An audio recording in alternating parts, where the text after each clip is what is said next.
They forced me to sell my small cafe, but they didn't read the fine print. The rain was coming down in sheets that morning, an unrelenting torrent that seemed to mirror the storm brewing inside me. I stood at the window of my small cafe, watching as water pooled on the cracked pavement outside.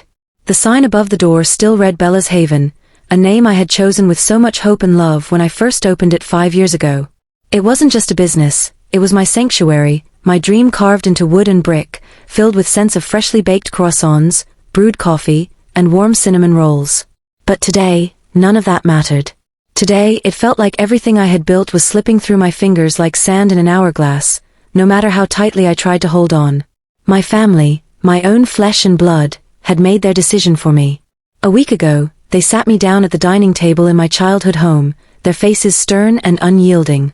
My father spoke first, his voice heavy with authority, the kind he always used when he wanted something done without question. "We've talked about this," he said, leaning forward, his hands clasped together like a judge delivering a verdict. "It's time you let go of this obsession. This cafe isn't bringing you any real future. You're wasting your life here." I remember feeling the sting of his words like a slap across the face. Wasting my life? Was that what he thought? My mother chimed in next, her tone softer but no less resolute. "You could do so much more, sweetheart. Look at your cousins, they've all moved on to bigger things. Law degrees, corporate jobs, families of their own. Don't you want stability? Security?" And then there was my brother, who rarely said anything meaningful but chose that moment to chime in with his usual lack of tact. "Face it, sis. Your little coffee shop is cute and all, but it's not exactly changing the world. Selling it would be smart." Smart.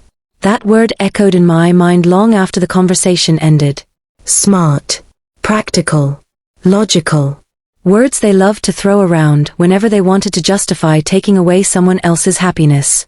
For them, success was measured by titles, bank accounts, and societal approval. They didn't understand what Bella's Haven meant to me, not just as a business, but as a part of who I am. When I refused to agree, they turned up the pressure.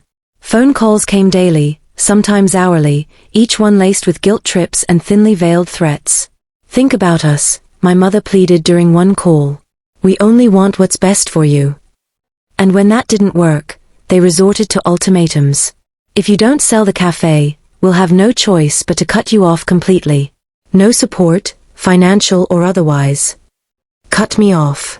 As if being disowned was supposed to scare me into submission. But it did hurt, it hurt deeply. Because despite everything, I loved them. I wanted their approval, their pride in what I had created. Instead, all I got was disappointment, judgment, and pressure. Finally, I caved. Not because I believed they were right, but because I couldn't bear the thought of losing them entirely. So I signed the papers, handing over ownership of Bella's Haven to a developer who promised to turn it into another generic chain restaurant. The same day, I walked out of the lawyer's office feeling hollow, like a piece of my soul had been ripped away. 2 days later, I found myself sitting at the counter inside the cafe, staring blankly at the legal documents spread out before me. Something gnawed at the back of my mind, a nagging feeling that I hadn't fully processed yet. I picked up the contract again, flipping through the pages slowly, searching for something. Anything. That's when I saw it, the fine print. My heart skipped a beat as I skimmed over the clause buried deep within the agreement. It was subtle, almost invisible unless you were looking for it, but its implications hit me like a freight train. According to the terms, the sale wouldn't be finalized until the developer completed certain renovations and obtained specific permits from the city council. Permits that required community approval, a process that could take months, maybe even years, depending on how things went. A spark of hope ignited somewhere deep inside me. Maybe I wasn't completely powerless after all. If I could rally the community behind me, show them why Bella's Haven mattered, perhaps I could delay, or even stop, the sale altogether. The idea terrified me almost as much as it excited me. How could I possibly fight against someone with far more resources and influence than I had? But then I remembered all the people who had walked through these doors over the years, the regulars who greeted me by name every morning, the students cramming for exams in the corner booths, the elderly couple who shared slices of pie and stories of their youth. These weren't just customers, they were family in ways my actual family never understood. The next morning, I arrived at the cafe earlier than usual, armed with flyers and determination. I posted notices on the bulletin board outside, inviting everyone to a meeting that evening. The response was overwhelming. By 6 o'clock, the tiny space was packed wall-to-wall with familiar faces, and some new ones too. There were young professionals clutching laptops, parents with children perched on their laps, retirees sipping tea, and even a few local artists who frequented the open mic nights I hosted once a month. I stood behind the counter, gripping the edges tightly to steady my trembling hands. All eyes were on me, waiting for me to speak. For a moment, I froze, overwhelmed by the weight of their collective gaze. Then I took a deep breath and began. I know most of you have heard by now that Bella's Haven is, well, it's being sold. Murmurs rippled through the crowd, and I pressed on quickly before they could spiral into panic. But here's the thing, the sale isn't final yet. There's still a chance to save this place, if we work together. I explained the situation as clearly as I could, laying out the details of the permit requirements and the role the community played in granting, or denying, approval. When I finished speaking, the room fell silent. For a few agonizing seconds, I feared I had misjudged their loyalty, that they would simply nod politely and walk away. But then someone near the front raised their hand. "It's not just a cafe," the woman said, her voice firm. "It's a part of our neighborhood. We can't let it disappear." Others chimed in, echoing her sentiment. One man recounted how he proposed to his wife right here, at a corner table decorated with candles and flowers. A teenage girl tearfully admitted that she came here every day after school because it was the only place she felt safe while dealing with bullying. An older gentleman shared how the cafe reminded him of the bakery his late wife used to run, giving him comfort in her absence. Each story added fuel to the fire burning inside me. This wasn't just about saving a building, it was about preserving memories, connections, and a sense of belonging. And for the first time since signing those papers, I allowed myself to believe that maybe, just maybe, we could pull this off. Over the following weeks, the cafe became ground zero for our campaign. Flyers plastered every lamppost and storefront within a mile radius. Social media buzzed with hashtags like #SaveBellasHaven and #OurNeighborhoodOurHome. Local news outlets picked up the story, amplifying our message beyond what I ever imagined possible. People poured in from neighboring towns, curious to see what all the fuss was about. Some stayed for a cup of coffee, others lingered for hours, drawn in by the warmth and camaraderie that seemed to radiate from every corner. Despite the growing momentum, the developer wasn't backing down. He sent representatives to town hall meetings, attempting to sway opinions with promises of job creation and economic growth. But we countered with passion and authenticity, sharing personal testimonies that painted a vivid picture of what Bella's Haven truly represented. Through it all, I found strength I didn't know I possessed. Late nights spent strategizing with volunteers, early mornings spent baking enough pastries to feed an army, endless phone calls and emails. It was exhausting, but also exhilarating. For the first time in years, I felt alive in a way that went beyond surviving. I was fighting for something bigger than myself, and it gave me purpose. Yet, looming over everything was the knowledge that my family still didn't approve. Every time I saw them, their disapproval hung thick in the air, palpable and suffocating. They didn't attend any of the rallies or meetings, choosing instead to distance themselves from what they called this ridiculous crusade. Their silence spoke volumes, a constant reminder of the rift between us.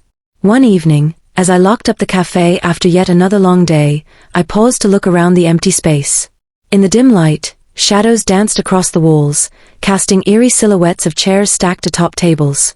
Despite the uncertainty ahead, a strange sense of peace washed over me. This place wasn't just four walls and a roof, it was a testament to resilience, creativity, and human connection.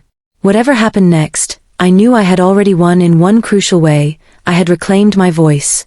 As I stepped out into the cool night air, I realized the battle was far from over. The developer was preparing to escalate his efforts, and tensions in the community were beginning to rise. Yet, amidst the chaos, there was a glimmer of hope, a fragile flickering flame that refused to be extinguished. For now, that was enough. The days that followed were a whirlwind of activity, each one blending into the next like watercolors on wet paper. The campaign to save Bella's Haven had taken on a life of its own, growing beyond anything I could have envisioned. Volunteers poured in from all corners of the community, Students organizing social media drives, retirees drafting petitions, local artists painting murals on the cafe's exterior walls with messages like "This place matters" and "Community over chains." But for every step forward we took, it felt like 2 steps back loomed just around the corner. The developer wasn't idle. He began hosting glossy presentations at upscale hotels, inviting city officials and influential figures to wine and dine events where he painted his vision of progress: sleek glass facades, high-end retail spaces, and promises of revitalizing what he called a stagnant neighborhood. His words dripped with charm, but beneath them lay an undercurrent of condescension, a subtle dismissal of everything Bella's Haven stood for.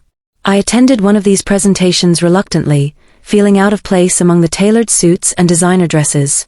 My jeans and hoodie marked me as an outsider, but I was determined to listen, to understand how he framed his case.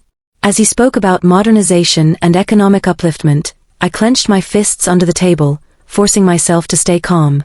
When the Q&A session opened up, I raised my hand hesitantly, unsure if anyone would even acknowledge me. To my surprise, the moderator nodded toward me.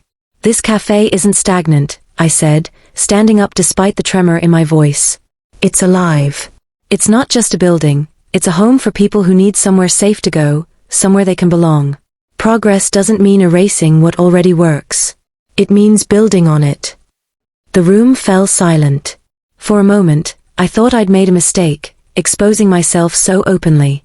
But then someone else stood up, a woman whose son had special needs, and shared how Bella's Haven had been one of the few places her child felt comfortable visiting. Another man spoke about finding solace here after losing his job. Another talked about meeting lifelong friends over cups of coffee. By the time the session ended, more than half the audience had rallied behind us. That night, as I walked home through the quiet streets, I allowed myself a small smile. We were making headway, chipping away at the polished veneer the developer tried so hard to maintain. Still, I couldn't shake the nagging fear that this victory might be fleeting. The battle wasn't just against him, it was against money, power, and the relentless march of change that often trampled over the things we held dear. Meanwhile, tensions within my own family reached a breaking point. They stopped calling altogether, their silence louder than any argument could have been.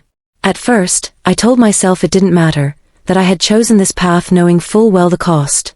But late at night, when the cafe was empty and the hum of fluorescent lights filled the air, doubt crept in like shadows stretching across the floor.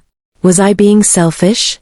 Was I clinging to something that no longer served me, or worse, holding on to it out of spite? These questions haunted me, gnawing at the edges of my resolve. One particularly sleepless night, I found myself scrolling through old photos on my phone. There was one of my father teaching me how to ride a bike, his face split into a rare grin as he ran alongside me. Another showed my mother braiding my hair before my first day of school, her hands steady and gentle. Even my brother appeared in some shots, laughing wildly as we splashed each other with water during summer vacations. Tears blurred my vision as I stared at those images. No matter how angry or hurt I felt, they were still my family. And yet they refused to see me, not as I truly was, but as they wanted me to be. Their love came with strings attached, conditions I couldn't meet without sacrificing pieces of myself. The realization hit me like a punch to the gut. Saving Bella's Haven wasn't just about preserving a physical space. It was about reclaiming my identity, my autonomy, my right to choose the life I wanted to live. As weeks turned into months, the fight intensified. The developer filed lawsuits claiming our efforts amounted to harassment, while we countered with evidence of zoning violations and procedural missteps on his part. Legal fees mounted, draining whatever savings I had left, but the community rallied around me once again. Fundraisers popped up everywhere, from bake sales to benefit concerts, and strangers donated anonymously online. Each act of kindness reinforced my belief that this wasn't just my battle anymore. It belonged to everyone who cared about Bella's Haven. One evening, as the sun dipped below the horizon, casting golden hues across the cafe's windows, I sat outside watching a group of children play hopscotch on the sidewalk. Their laughter echoed through the street, mingling with the soft strumming of a guitar played by a street musician nearby. For a brief moment, everything felt perfect, like the universe had paused to let me catch my breath. Then my phone buzzed in my pocket. It was a text from an unknown number: "Meet me tomorrow at 8 p.m. Alone. Bring the original contract." My stomach churned as I read the message over and over. Who was this? What did they want? Panic threatened to overwhelm me, but deep down, I knew ignoring it wasn't an option. Whatever awaited me, I had to face it head-on. After all, hadn't I spent months learning that running only led to dead ends? The next night, I arrived at the designated location, a dimly lit park bench near the edge of town. The air was cool, carrying the faint scent of damp earth and fallen leaves. As I waited, clutching the folder containing the contract, my mind raced with possibilities. Was this a trap? A last-ditch attempt by the developer to intimidate me into submission? Just as doubt began to consume me, a figure emerged from the shadows. To my astonishment, it wasn't the developer, or anyone associated with him. Instead, standing before me was my father. He looked older than I remembered, his shoulders slightly hunched, his hair streaked with more gray than I'd noticed before. For a long moment, neither of us spoke. Then, without warning, he sat down beside me, his eyes fixed on the ground. "I read the fine print," he said finally, his voice rough with emotion. "All of it." My heart pounded in my chest. "Why are you here?" I asked, my tone sharper than I intended. He sighed heavily, rubbing his temples as if trying to ward off a headache. Because maybe we were wrong. About everything." His admission caught me off guard, leaving me speechless. This was the man who had always been so sure of himself, so convinced that he knew what was best for everyone. Seeing him now, vulnerable, uncertain, was almost too much to process. "I don't expect forgiveness," he continued, his voice barely above a whisper. "But I need you to know. I'm proud of you. Of what you've done. Of who you are." Tears welled up in my eyes, blurring my vision. Part of me wanted to lash out, to demand answers for all the pain they had caused. But another part, the part that still loved him despite everything, understood that this moment was as difficult for him as it was for me. Before I could respond, he stood up abruptly, stuffing his hands into his pockets. "Think about what I said," he muttered before turning and walking away, disappearing into the darkness. I sat there for a long time after he left, the weight of his words pressing down on me. Forgiveness wasn't easy, and healing wouldn't happen overnight. But for the first time in months, I felt a glimmer of hope, not just for Bella's Haven, but for my family as well. Little did I know, however, that the real storm was yet to come. The days following my father's unexpected visit were a blur of conflicting emotions. His words lingered in my mind like an unfinished melody, haunting yet hopeful. I replayed our conversation over and over, searching for meaning in his admission and wrestling with the anger that still simmered beneath the surface. Could I forgive him? Did I even want to? These questions swirled inside me as I continued fighting for Bella's Haven, each day bringing new challenges and revelations. The developer, sensing he was losing ground, escalated his tactics. He began targeting key members of our coalition, offering bribes or threatening lawsuits to intimidate them into silence. Some caved under the pressure, stepping back from the campaign. Others doubled down, their resolve only strengthened by his attempts to divide us. But the toll it took on everyone was undeniable. Late-night meetings became tense and exhausting, filled with debates about whether we should compromise or hold firm. Amidst the chaos, I received another surprise visitor, my mother. She arrived at the cafe one afternoon, her hands trembling as she clutched her purse. Unlike my father, she didn't mince words. "We've been fools," she said bluntly, sitting down across from me at the counter. "Your father, he's stubborn, but he loves you. We all do. And we've let pride get in the way of seeing what truly matters." Her confession caught me off guard. My mother had always been the voice of reason in our family, the mediator who smoothed over disagreements, but this time, there was no smoothing. Her eyes glistened with unshed tears, and for the first time, I saw her not as the woman who had tried to mold me into someone else, but as a person grappling with her own regrets. "I'm sorry," she whispered, reaching out to take my hand. "For everything." I wanted to pull away, to protect myself from the vulnerability she was showing me. But instead, I squeezed her hand gently, feeling the warmth of her touch, a reminder of all the times she'd held me when I was little, comforting me through scraped knees and broken hearts. In that moment, forgiveness felt less like a choice and more like a release, a letting go of the weight I'd carried for so long. With renewed determination, I threw myself into the final push to save Bella's Haven. The city council meeting where the permits would be decided was only days away, and every second counted.